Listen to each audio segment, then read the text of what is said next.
Yes, we are back here on Media Estate. My name is Duke Mwesigwa, and I have the president of the Alliance for National Transformation, Gen.Mugisha Muntu. Gen, it's a pleasure hosting you today. Pleasure is mine. Gen, let us start with the serere by-election, where your party lost miserably. And what does it mean for you and the party? Well, we went to serere knowing the challenges that we would face because we had seen the trend in the last 5 by-elections. We know the complications which are in all the by-elections since 2021. But we are a party that believes in maintaining hope and also to keep organizing amidst whatever challenges we meet. So outcomes of of elections of that nature don't bother us a lot because we know why they turn out the way they do. The manipulation by the state security agencies, the weakness of the Electoral Commission, the influence of money. And these are things we want to fight, but we cannot succeed in fighting them unless we keep organizing. So we operate from a mindset of keeping organizing and building in spite of whatever challenges we face.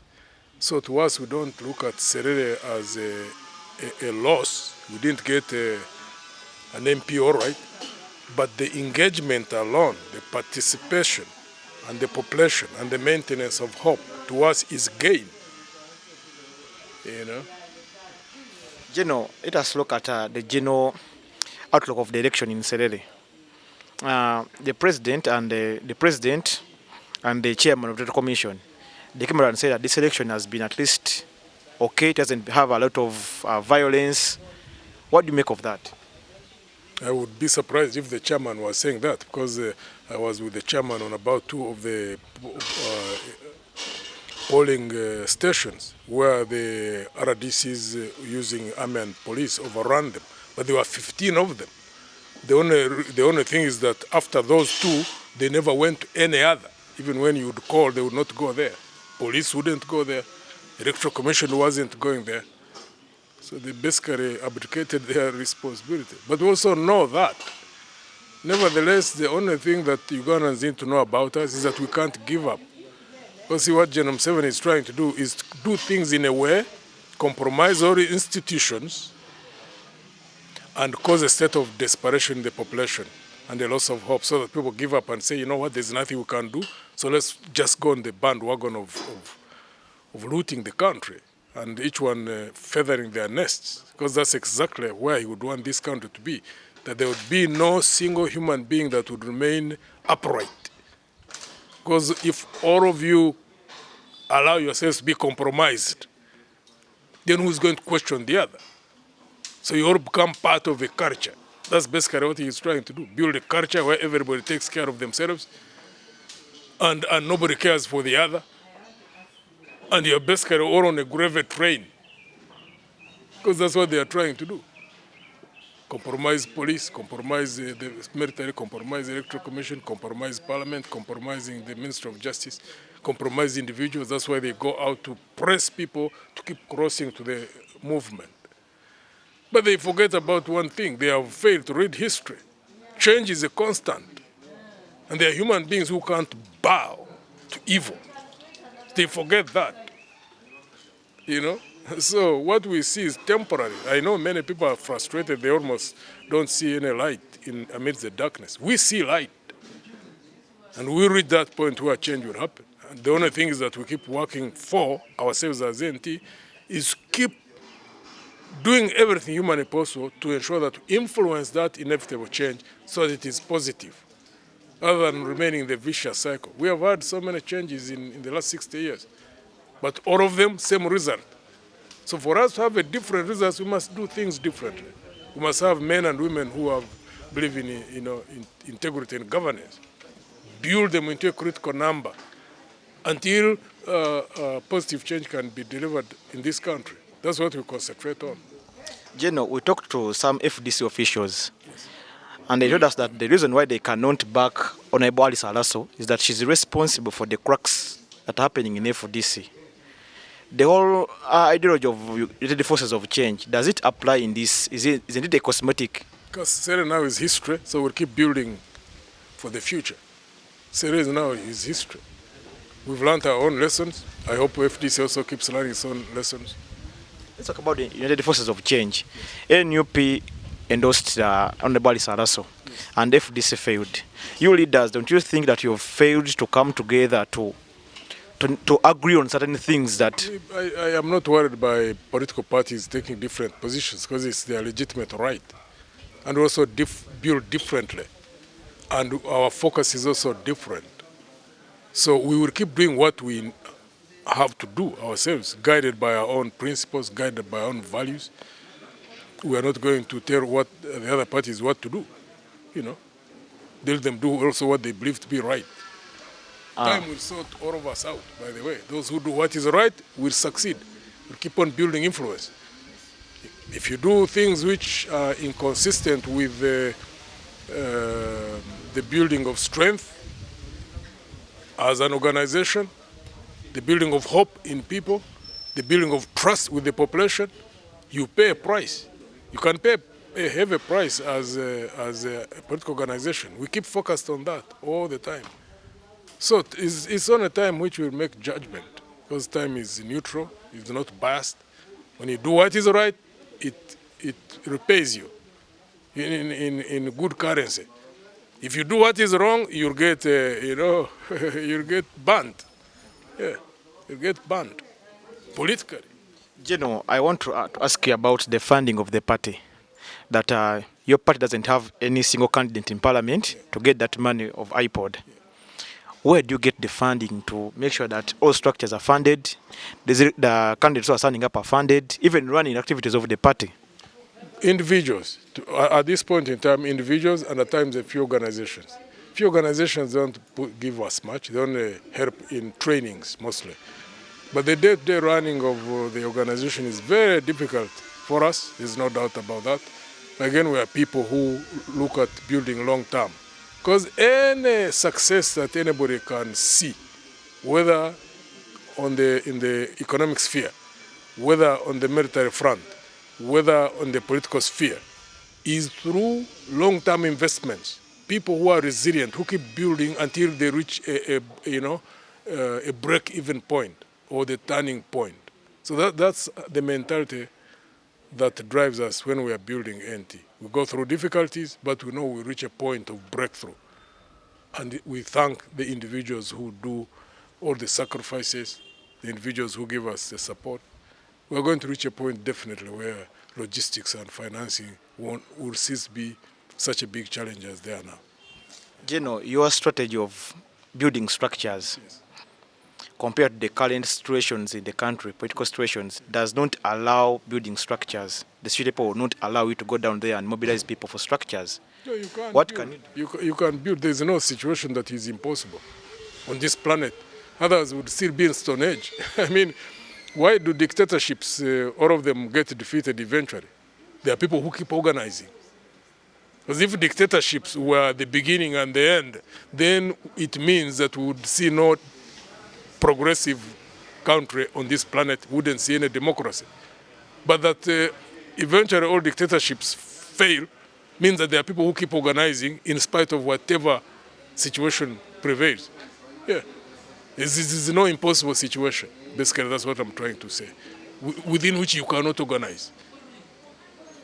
Gino, I want to get the ANT's position on homosexuality. It has become a talk on parliament and even the media. Why is it that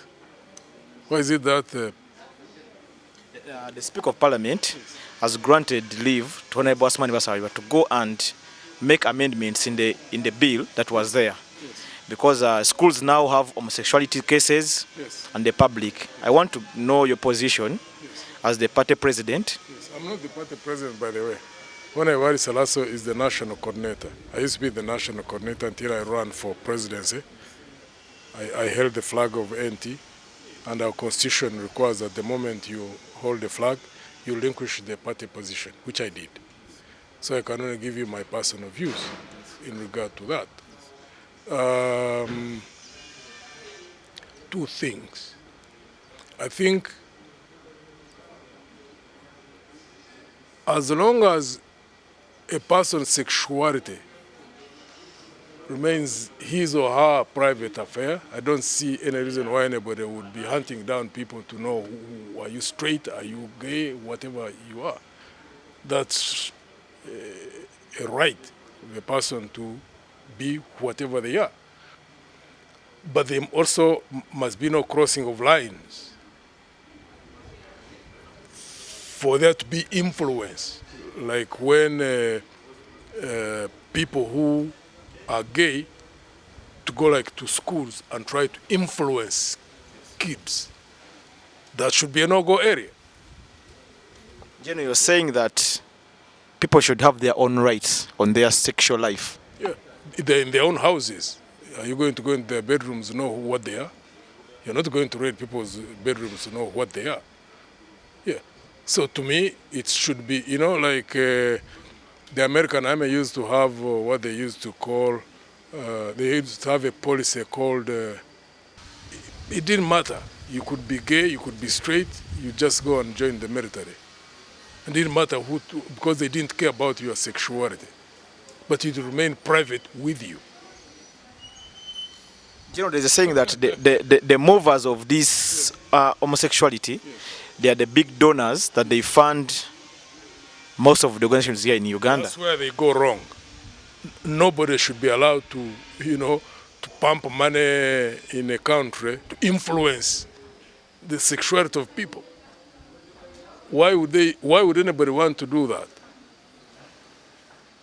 Unless their agenda is beyond sexuality.